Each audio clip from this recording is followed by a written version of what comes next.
Bien. Segunda de Crónicas, capítulo 7, versículo 14. Un pasaje bastante conocido, pero que nos va a dar pie para el tema de hoy. Dice así, segunda de Crónicas 7:14. Si se humillare mi pueblo, sobre el cual mi nombre es invocado, y oraren y buscaren mi rostro, y se convirtieren de sus malos caminos, entonces yo oiré desde los cielos y perdonaré sus pecados y sanaré su tierra. Amén.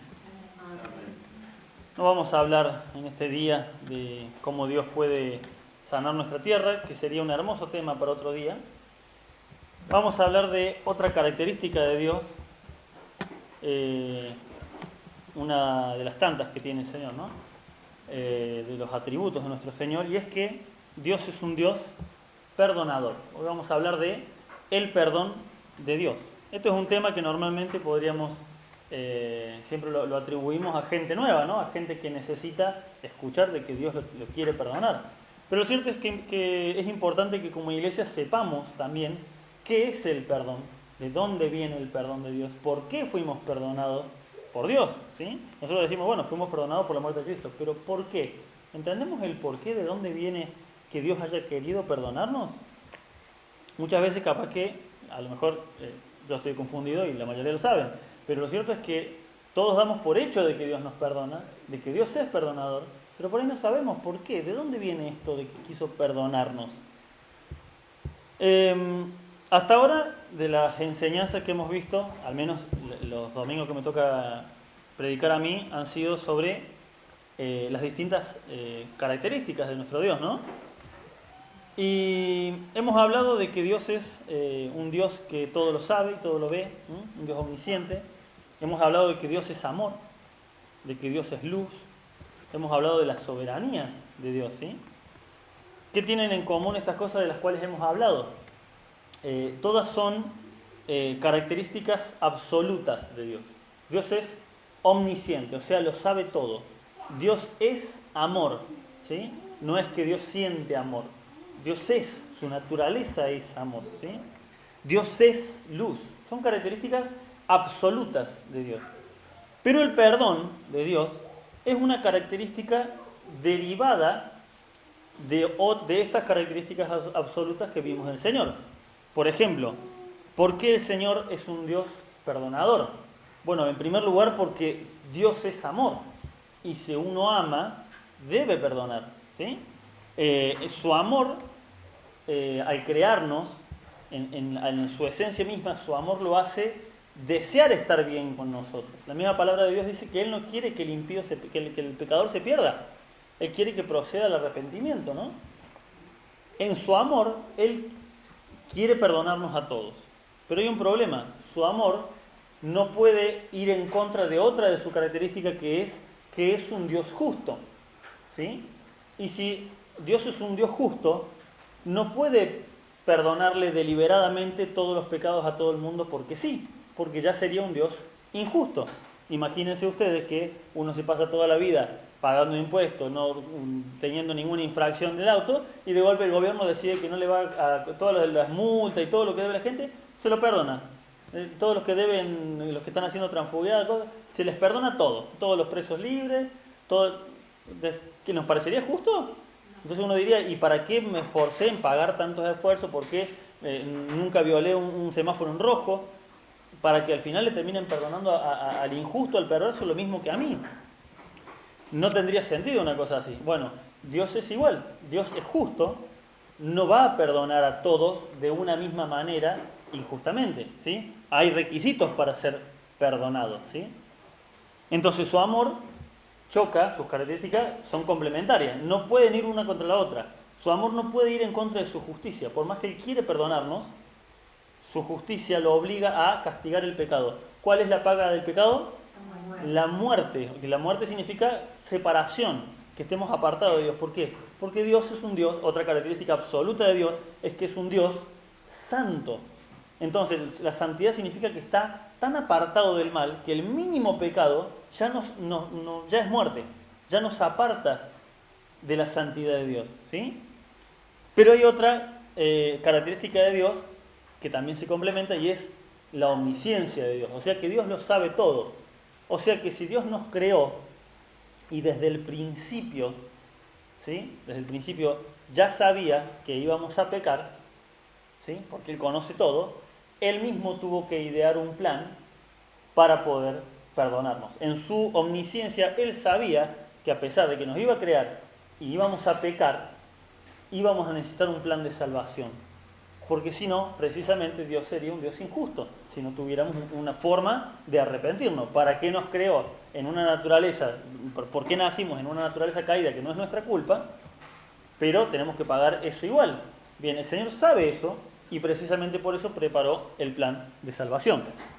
Es por esto que Efesios, capítulo 1 y el capítulo 2, no noté exactamente los versículos, pero en ambos pasajes se nos dice que fuimos escogidos por Dios, ¿sí? Y que Él nos predestinó desde antes de la fundación del mundo. O sea que desde antes de crear el universo entero, Dios ya preparó el plan de salvación de Jesucristo.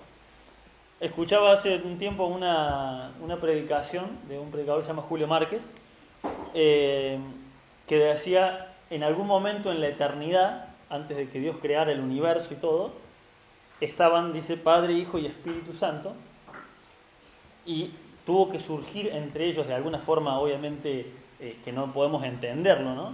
Pero de alguna forma tuvo que surgir el hecho de, voy a crear al hombre, y como Dios lo sabe todo, el hombre va a caer en pecado. Es necesario un plan para esto. No puedo simplemente crear al hombre y dejarlo a su suerte, ¿sí? En algún momento, es muy hermoso para mí pensar ese momento en la eternidad cuando Dios decide crear al hombre. Fíjense qué interesante esto. La palabra para perdón o perdonar, siempre que en el Antiguo Testamento se menciona la palabra del perdón, en el Antiguo Testamento, que es en hebreo, es la palabra salak, ¿sí? Es sala, con acento en la A, en la segunda A, y con K y J para los que están anotando, salak. No es una palabra muy elaborada, que vieron que a veces las palabras en griego o en hebreo tienen mucho de lo cual sacarle. Literalmente la traducción es perdonar, perdón, ¿sí? O pasar por alto. Esa es la traducción de salak. Así que esto me llevó a buscar cuál es el significado de la palabra perdonar en nuestro idioma en español. Y ahí viene algo muy interesante. ¿Por qué es tan literalmente la misma palabra? No tiene mucha más ciencia. Porque la palabra nuestra en español ya complementa lo que quiere decir esa palabra. La palabra perdonar nuestra viene obviamente del latín, de los que hablamos en español, ¿no? Y está compuesta de dos partes, per y donar. ¿Qué significa la palabra per? Significa pasar por encima o pasar por alto. Y la palabra donar es muy simple, es lo que nos suena. ¿A qué nos suena donar? A dar, exactamente, a dar un obsequio, a regalar algo, ¿sí? Viene de una palabra que significa exactamente lo mismo. Creo que es donare, algo así. Bueno, es la misma palabra. Donar significa dar algo, dar obsequio significa. Entonces, la palabra perdonar significa el obsequio, el regalo, el donativo de pasar por alto algo. En el caso de nuestros pecados, Dios nos regaló, por medio de Jesucristo, el regalo de pasar por alto nuestros pecados. ¿Sí? ¿Se entiende por qué la palabra perdonar no necesita mucho profundizarle? Porque la palabra en español ya es bastante compleja. Significa literalmente eso, pasar por el dar el regalo de pasar por alto una falta, ¿sí? Por ejemplo, para que lo entendamos a nivel mundano, ¿no? Vemos, hay deportes donde a veces por agarrar, no sé, en tenis, en distintos deportes, por agarrar mal, por golpear mal, por pisar mal en algún lado, se les pone una falta, ¿sí? Y les resta un punto. Pero hay veces donde se tiene en cuenta, o en algunos casos el árbitro, el referee, quien sea, o el que está controlando, a veces tiene en cuenta que esa falta no fue una falta voluntaria, no fue que intentó pisar fuera, sino que tal vez se estaba cayendo y pisó mal. Entonces, ¿qué pasa? Se les perdona la falta. se les pasa por alto, le dan al deportista le dan un obsequio. Bueno, como no fue culpa tuya lo que pasó, se le da ese obsequio. Pasamos por alto esta falta y no te quitamos un punto. ¿Se entiende? Bien, eso es nada más que con el perdón de nuestros pecados. Es el regalo de pasar por alto nuestros pecados. El perdón, fíjense qué interesante, si es un don, perdonar es una donación de Dios hacia nosotros, el perdón de Jesucristo. Hay un tema muy importante, no se puede vender como tampoco se puede comprar. ¿Qué pasó en la época de la Inquisición y la Iglesia Católica? Se vendían indulgencias, supuestamente se vendía el perdón de Dios. Es imposible, no podés donar, no podés vender el perdón de Dios porque ya de por sí es un regalo de parte de Dios. ¿Qué pasa cuando una persona se le descubre que se le dieron donativos para darle a los pobres y va y les vende a precio más barato? ¿Sí? ¿Qué pasa? Esa persona está incurriendo en una falta muy grave, ¿sí? Es un delito de corrupción eso. Bien, no se puede vender, no se puede comprar, no se puede adquirir por medios humanos el perdón. No solamente el perdón de Dios, sino el perdón de entre las personas. Yo no puedo comprar el perdón de otra persona a la cual le hice algo. ¿Cómo paga? ¿Cuánto dinero vale el perdón de que a lo mejor a una persona le maten a su hijo o a su hija o a su esposa? ¿Cuánto vale? Me podés dar miles de millones para que me calle la boca y no haga el lío, pero eso no quiere decir que en mi corazón yo te voy a perdonar por esa plata. No se puede comprar el perdón, ¿se entiende? ¿Por qué? Porque es un don, perdón. ¿Sí? Es el don de pasar por alto la falta. Entonces, retomemos esto, fíjense. Dios es amor, ¿sí? Entonces, como es amor, quiso perdonarnos. Pero Dios es justo. ¿La paga del pecado cuál es? La muerte, por su santidad. Dios es omnisciente, sabe bien que la paga de ese pecado para nosotros es impagable. Dios sabía que era imposible para nosotros pagar esa deuda. Entonces, para pasar por alto nuestros pecados, alguien tenía que pagar el precio para poder obsequiárnoslo. ¿Sí? Alguien tenía que pagar el precio. Y ahí en esa charla íntima entre Padre, Hijo y Espíritu Santo en la eternidad, el Padre habrá dicho, imaginemos, obviamente esto no está en la Biblia así, ¿no? Pero podemos darnos el privilegio de imaginar esto, ¿no? Del Padre diciendo, voy a crear al hombre a mi imagen y semejanza. O sea, no va a ser un robot, va a tener emociones, va a tener decisiones propias y todo esto lo va a llevar lamentablemente al pecado. Porque si Dios no nos hubiese hecho sin emociones, sin decisión propia y amáramos a Dios porque Él nos programó así, ¿qué seríamos? Seríamos robots. No podríamos sentir cosas por Dios. Pero Dios quiere precisamente que seamos a su imagen y semejanza. Entonces el Padre dijo, voy a crear al hombre a mi imagen y semejanza. Hay un problema. Va a caer en pecado. Necesitamos una solución. Alguien tiene que pagar por ese pecado. Y para ellos el precio del pecado es impagable. No lo pueden pagar. Entonces en ese momento el Hijo dice, yo me ofrezco. ¿Qué dice la palabra de Dios? Que Él dio su vida en ofrenda por nuestros pecados. Cuando leemos que el Señor, que el Padre, dice Juan 3:16, porque de tal manera amó Dios al mundo que dio a su Hijo unigénito. Y nosotros cuando pensamos en esa palabra, podemos pensarlo de la forma egoísta y decir cómo un padre va a entregar a su hijo. Pero cuando leemos en otra parte la palabra de Dios, dice que Jesucristo puso su vida como ofrenda. ¿Cómo entendemos esto? Bueno, por ejemplo, ahora que está el caso de Ucrania y Rusia y todo esto. ¿Qué pasa cuando hay guerra? ¿Qué pasó en la Segunda Guerra Mundial? Que muchos chicos jóvenes sentían el deber de defender su libertad y su país y decían, papá, me voy a la guerra. ¿Sí? Y en muchos países donde todavía la autoridad del padre era fuerte, el padre podía decir, vos no vas a ningún lado. Hubo muchos padres que escondieron a sus hijos para que no vayan, y hubo padres que les dijeron, te doy permiso de que vayas a defender tu país. Bueno, así mismo, el Señor Jesucristo le dijo al Padre, yo doy mi vida por los pecados. Y el Señor dijo, y el Padre dijo, ok, te doy permiso de ir. ¿Se entiende? ¿A qué se refiere Juan 3:16? No es que lo mandó déspotamente. Jesucristo puso su vida por sí mismo, por nosotros. Así que, ¿qué dice Juan 3:16? Lo que nos dice es que Dios le regaló al mundo, le dio el don de ¿qué? del perdón. Le dio a su Hijo Jesucristo. Nos regaló el perdón. Obviamente nada es gratis. El perdón no podía ser, como les expliqué al principio, no podía ser algo gratis arbitrariamente para todos. Había un precio que pagar. Si no, Dios no sería justo. ¿Sí? Fue obligatorio. Y dice, obviamente, entendemos que la Trinidad es una sola, es un solo Dios, así que lo que le pasó al Hijo, en cierta manera, también la sintió perfectamente el Padre y el Espíritu Santo. Dios no regaló la salvación indiscriminadamente, sino que le obsequió al mundo. ¿Qué nos dio con el perdón? Nos dio la llave para entrar al reino de los cielos. ¿Cuál es la llave? ¿Cuál es la clave? La obra de Cristo. El perdón. ¿Hay alguna otra forma de entrar, de abrir la puerta del reino de los cielos? No. Solamente con el perdón que da la obra de Cristo. No hay otra chance. Y la palabra es contundente en esto, ¿no? No hay forma de entrar por la ventana al reino del cielo. No hay forma.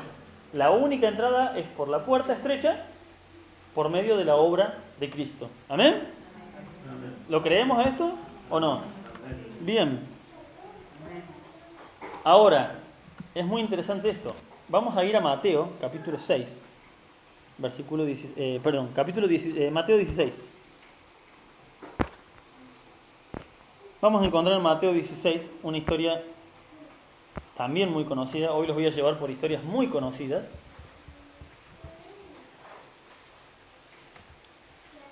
Y bueno, en Mateo 16 encontramos, a partir del versículo 13, el título de la Reina Valera dice la confesión de Pedro. Esto es cuando el Señor Jesús les pregunta a sus discípulos, ¿quién dice la gente que soy yo? ¿No? Y ellos dijeron, bueno, unos dicen que sos Juan el Bautista, otros dicen que sos Elías, otros que sos Jeremías, otros que sos algún profeta. Entonces el Señor le dice, ¿y ustedes quién creen que soy yo? Y ahí salta la famosa frase de Pedro, inmediatamente, no dejando que nadie responda antes que él, y dice, respondiendo Simón Pedro, el versículo 16, dijo, tú eres el Cristo, el Hijo del Dios viviente. Entonces le respondió Jesús, bienaventurado eres Simón, hijo de Jonás, porque no te lo reveló carne ni sangre, o sea, no te lo dijo una persona, sino mi Padre que está en los cielos. Y yo también te digo que tú eres Pedro, y sobre esta roca edificaré mi iglesia, y las puertas del Hades no prevalecerán contra ella.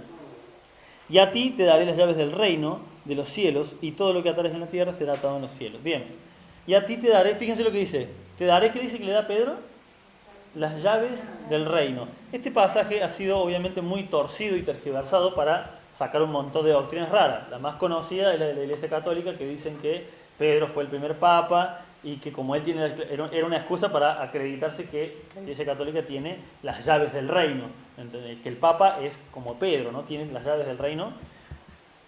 Y bueno, y así han salido varias interpretaciones. Lo cierto es que leemos este pasaje y nunca más volvemos a ver, ni vemos en ningún momento a Pedro hablando sobre las llaves del reino. Yo tengo las llaves del reino. Nunca vemos en las cartas de Pablo algo que se haga referencia al tema de las llaves del reino que que Jesús le dio a Pedro. No se habla más del tema. ¿Qué significa esto de las llaves del reino? ¿Por qué no se vuelve a mencionar más? Parece algo importante. Dice, tú eres Pedro. Acá hay un juego de palabras muy interesante. Hay muchas partes de la Biblia que tienen juego de palabras en el original, y cuando se traduce al español ya pierde el chiste. Pero acá cuando le dice, y tú eres Pedro, en el original es Petros, que significa una piedra chiquita, común. Y sobre esta Petra, tú eres Petro, y sobre esta Petra, le hace un juego de palabras. Petra significa roca, se refiere a una piedra gigante, ¿no? Por eso cuando dice que los que creen que Pedro es la roca sobre la cual está edificada la iglesia, no, porque Jesús está diciendo, tú eres Petros, eres una piedrita, y sobre esta Petra, esta piedra grande. ¿Y quién es esa piedra grande? Bueno, muchos dicen que Jesús es la piedra grande. Es una suposición válida, ¿no? A qué se está refiriendo esto. Pero hay un tema. Dice, sobre esta Petra edificaré mi iglesia. ¿Y quién es Cristo en la iglesia? Es la cabeza. Entonces, ¿cómo puede ser el fundamento y la cabeza? Entonces también eso como que no cuadra. En realidad, lo que se entiende, lo que muchos cristianos entendemos, es que esta Petra, esa piedra fundamental, Es la afirmación que acaba de hacer Pedro. Tú eres Cristo, el Hijo del Dios viviente. Y sobre esa petra, o sea, sobre esa afirmación, es que la iglesia se edifica. ¿Qué es lo que nos caracteriza a la iglesia cristiana evangélica? Que creemos que Cristo es, y todo lo que se sale de eso, cuando viene uno y dice, no, pero era medio Dios, pero un Dios más chico, no, no es así. No, era un simple humano, pero con más poderes, no, era un ángel, no. Tú eres Cristo, esa es nuestra piedra fundamental. ¿Se entiende? ¿Sí o no? ¿Sí? ¿Se entiende? Bien. Esa es otra, hay varias posiciones sobre este tema, ¿no? Pero esa es la que a mí me parece la más acertada. Pero ¿por qué el Señor le dice esto de las llaves del reino? Vamos a ir ahora a Hechos.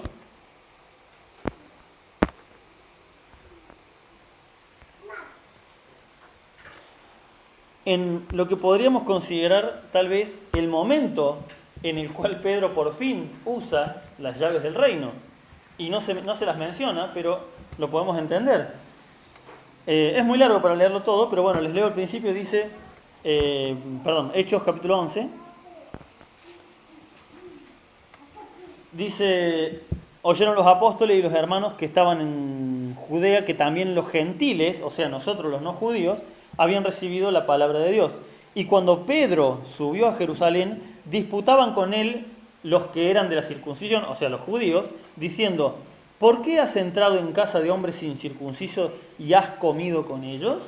Recordemos que desde muy chicos a los judíos, a los israelitas, se les enseñaba a que ellos eran el pueblo escogido casi como que porque lo merecían. Había un dicho entre los mismos judíos que decían, Dios creó a los gentiles, o sea, a nosotros los que no somos judíos, Dios creó a los gentiles como leña para el infierno. Fíjense la mentalidad que tenían, así nos veían a los que no éramos judíos. Entonces cuando Pedro le sucede lo que vamos a ver a continuación, lo ven que entra con gente que no era judía y lo critican, le dicen, ¿qué haces con gente que se va al infierno? Gente que Dios creó para el infierno directamente, nos consideraban. Entonces, Pedro acá les relata todo lo que vivió, ¿no? Y les dice, bueno, yo estaba, me pasó esto, vi una visión, el Señor me mostró que podía comer de animales que antes eran considerados inmundos. Obviamente esto era una representación de que Dios estaba limpiando no solamente los alimentos, sino que estaba limpiando al resto del pueblo, que ya el resto de la gente normal, nosotros, podíamos acceder al plan de salvación. Fíjense, saltamos hasta el versículo, acá, en el versículo 11. 11:11 dice, y aquí, luego llegaron 3 hombres a la casa donde yo estaba, a la casa donde yo estaba, enviados a mí desde Cesarea. Y el Espíritu me dijo que fuese con ellos sin dudar. Fueron también conmigo estos 6 hermanos, y entrando en la casa de un varón, quien nos contó cómo había visto en su casa un ángel que se puso en pie y le dijo, envía hombres a Jope y haz venir a Simón, el que tiene por sobrenombre Pedro. Él te hablará palabras por las cuales serás salvo tú y tu casa. Y cuando comencé a hablar, cayó el Espíritu Santo sobre ellos también, como sobre nosotros al principio. ¿A qué se refiere acá? Al día de Pentecostés. Así como cayó en aquel momento fue solamente sobre judíos, ¿no? Bueno, entonces dice, y cuando empecé a hablar, cayó el Espíritu Santo sobre ellos también, como sobre nosotros al principio. Entonces me acordé de lo dicho por el Señor cuando dijo, Juan ciertamente bautizó en agua, mas vosotros seréis bautizados en el Espíritu Santo. Si Dios, escuchen esta palabra de Pedro, si Dios pues ha concedido también el mismo don que a nosotros, que hemos creído en el Señor Jesucristo, ¿quién era yo que pudiese estorbar a Dios? Y acá está hablando de la palabra don. ¿Cuál es el don? Mucha gente cree que este don es el don del Espíritu Santo, pero a continuación fíjense lo que dice. Entonces, oídas estas cosas, callaron. Está hablando de los judíos que lo criticaban, ¿no? Y glorificaron a Dios diciendo, de manera que también a los gentiles ha dado Dios arrepentimiento para vida. ¿Cuál era la llave del reino? El perdón. Una de las llaves. El perdón. ¿Sí? ¿Cuál era el regalo de que Dios le estaba dando a Pedro? Le estaba dando que abra la puerta del reino de los cielos a gente que no era parte del pueblo de Dios. ¿Se entiende? ¿Sí o no? Amén. Pero habla de llaves del reino, ¿sí? Son varias. Hay, en particular, esto no es que esté en la Biblia así especificado, pero hay 3 llaves fundamentales para entrar al reino de los cielos. Y son totalmente bíblicas, no es que me la estoy inventando yo. La primera es la fe. Dice el Señor que sin fe es imposible agradar a Dios. Y también dice la palabra de Dios de que para que uno se pueda acercar a Dios es necesario que crea que existe un Dios. Obviamente, el que cree que no existe Dios no busca acercarse a Dios. Entonces la fe es la primera llave, pero no cualquier fe. ¿Sí? La fe, el mundo tiene fe en un montón de cosas. Hay gente que cree en santos, en Buda, hay gente que cree en los políticos, hay gente que cree en lo que quiera. ¿Sí? ¿Esa fe los puede hacer salvos? No, es una fe específica. La fe en el Dios de la Biblia. ¿Sí? Porque es necesario que el que se acerca a Dios crea que le hay, o sea, que existe Dios. La segunda llave es el arrepentimiento. ¿Sí? Puedo tener fe, pero si no me arrepiento de mis pecados, Dios no me puede perdonar. Cuando vemos el caso de Judas, parecía que Judas se había arrepentido de lo que hizo, pero Judas no se arrepintió. Una de dos, o sintió culpa o sintió vergüenza de tener que volver. Imagínense, si Judas se hubiese arrepentido, tal vez hubiese sido perdonado. Pero lo único que sintió fue remordimiento, o yo creo más que remordimiento, lo que sintió fue la vergüenza de tener que ir a confrontar a los discípulos. Recuerden qué le pasó a Malco, el guardia, que quiso llevarse a Jesús. Pedro le arrancó la oreja de un espadazo y no le apuntó a la oreja, le apuntó a la cabeza, pero se ve que Malco tenía buenos reflejos, corrió la cabeza y voló la oreja. Imagínense la cabeza, porque Judas estuvo en ese momento, imagínense la cabeza de Judas cuando se dio cuenta de lo que hizo. Me va a agarrar Pedro y me va a cortar en pedacitos. Me van a agarrar los otros discípulos y me van a hacer pedazos. Yo los voy a ir a enfrentar a ellos, a pedirles perdón. No, mejor agarró el camino del cobarde, el suicidio. Entonces, no era arrepentimiento eso. ¿Cuál es el arrepentimiento? Lo vemos en lo que leímos al principio en Crónicas. Ahí se los leo yo. Segunda de Crónicas, capítulo 7, dice, si se humillaren mi pueblo, sobre el cual mi nombre es invocado, y oraren y buscaren mi rostro, fíjense, y se convirtieren de sus malos caminos. ¿Qué significa esto? Que el arrepentimiento implica volver y arreglar el desastre que hiciste. Pedro tuvo que volver con la cola entre las piernas a estar con los otros discípulos después de haberlo negado 3 veces. Pedro tuvo que volver. Judas no tuvo el valor de volver.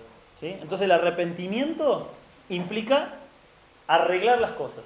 Si yo traté mal a alguien, el arrepentimiento implica, una, no tratarlo más mal, y otra, pedirle perdón y demostrarle que cambie. ¿Sí? La primera llave, la fe. Segunda, el arrepentimiento. Y la tercera, el perdón. ¿Sí? Y el perdón, obviamente, es el perdón de Dios. ¿Qué pasa? Cuando yo vivía en la casa de mi mamá, ella tiene en la puerta, ahora ya solamente tiene manejan con una sola, pero tiene 3 huequitos para 3 llaves. Una arriba, una al medio y una abajo. ¿Qué pasa cuando perdiste una llave? Por más que tengas las otras 2, no podés entrar. No hay forma. Pero tengo 2, no importa. No vas a poder entrar porque te falta una llave. Si tenés fe en Dios y tenés perdón, tenés la posibilidad del perdón de Dios, pero no te arrepentís, no puedes ser perdonado. Si te sentís remordimiento como Judas, y tenés fe que existe un Dios, pero no hay ese movimiento a hacer lo correcto, de arrepentirte, de pedir perdón, no se puede. ¿Sí? Si sos pura fe, tampoco. Y si tenés fe y arrepentimiento y Dios no nos hubiese dado a Cristo, no tendríamos el perdón. Así que no puede faltar ninguna de las 3 llaves. Sí o sí necesitamos las 3 para entrar al reino de los cielos. ¿Amén? Amén. Fe, arrepentimiento y perdón. Bien. Ahora, con esto concluimos. La cosa no termina acá. Ahora viene la parte más bonita. Porque Dios nos hizo... primero que nada, ¿se entendió? ¿Sí? Bien. Ahora, la cosa no queda ahí porque si Dios nos hizo a su imagen y semejanza, significa que nos hizo con la capacidad de dar el mismo obsequio que Él nos dio a nosotros. ¿Cuál es el obsequio? El perdón. Mateo capítulo 6. Como dije, hoy les voy a llevar a pasajes hiper conocidos, pero que a lo mejor entendiendo esto lo vemos de otra perspectiva.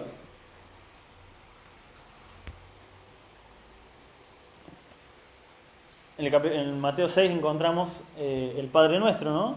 Y es muy interesante que cuando el Señor les enseña a orar y les dice cómo deberían orar, que es el famoso Padre Nuestro, apenas termina de darles el Padre Nuestro, le dice, porque si perdonáis a los hombres sus ofensas, os perdonará también a vosotros vuestro Padre Celestial. Mas si no perdonáis a los hombres sus ofensas, tampoco vuestro Padre os perdonará vuestras ofensas. ¿Saben qué nos dice esto? Que estas llaves que vimos hay que compartirlas. Si yo no perdono, yo puedo predicar, hacer que la gente tenga fe en Dios, yo puedo enseñarles sobre el arrepentimiento, pero si yo no perdono, dice el Señor, que es la última llave, no puedo ser perdonado. O sea que la llave es compartida. No es simplemente la llave para mí y nada más. ¿Tenemos que compartir el mensaje del Evangelio? Sí, pero es un mandamiento que compartamos la llave más importante, la del perdón. Cuando yo estoy mal con alguien, no tengo que esperar que él me venga a pedir perdón. Tengo que tomar la iniciativa que tomó Dios. ¿Qué hizo Dios? Hizo todo lo que estaba al alcance de su mano para que yo tenga la posibilidad de recibir el perdón. Si la otra persona no quiere recibir el perdón, no hay ningún problema. Que se enoje, el problema de ella. Pero yo voy a poner de mi corazón todo lo posible para perdonarla. ¿Por qué? Porque si yo no comparto mi llave, acá me dice que la llave me será quitada. Yo puedo tener fe y puedo tener arrepentimiento, pero si no comparto el perdón, esa llave me será quitada. ¿Y puedo entrar solamente con 2 llaves? Amén. Amén. ¿Se entendió? Gloria a Dios entonces.